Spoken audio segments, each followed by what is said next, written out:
Sir काय सांगाल, गणपतीपूर्व तयारी झालेली का पोलीस विभागात? गणपती अनुषंगाने पोलिसांची पूर्ण तयारी सुरू आहे. आपण वेगवेगळे ठिकाणी गणपती मंडळांची मीटिंग पण घेतली आहे.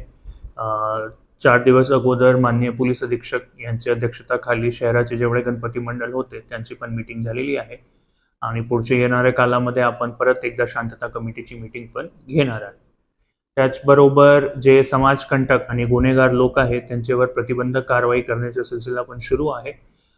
शनिवारी आपण अंबड सब SDPO ऑफिस यांचे कार्यालयामध्ये अंबड सब डिव्हिजनचे जेवढे पोलीस स्टेशन्स आहेत त्यांचे खाली जेवढे क्रिमिनल एलिमेंट्स आहेत त्यांच्यावर प्रतिबंधक कारवाईचा कॅम्प घेतला होता. त्या कारवाईमध्ये आपण 84 लोकांवर 107 जुने 107, 110 नवीन कायद्याप्रमाणे 126 आणि 129 कलमप्रमाणे त्यांच्याकडून बंधपत्र लिहून घेतलेला आहे.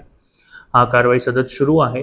उद्या परतूर सब डिव्हिजनमध्ये, नंतर भोकरदन आणि जालना सब डिव्हिजनमध्ये असे प्रत्येक सब डिव्हिजनमध्ये असा प्रतिबंधक कॅम्प होणार आहे. डीजे संदर्भात काही? डीजेवर मान्य बॉम्बे हायकोर्टनी पूर्णपणे बंदी घातलेली आहे. ते जे साऊंड लिमिट असते त्यामध्ये डीजे बसत नाही. तर यावर्षी पोलीसची पूर्ण तयारी आहे की डीजे मुक्त गणपती असले पाहिजे, ज्यामुळे जे म्हातारा आणि लहान मुलं आणि इतर लोकांना जे डीजे आणि त्याच्या साऊंडमुळे त्रास होत आहे त्याच्यावर पोलीसचा आला घालण्याचा पूर्ण प्रयत्न आहे.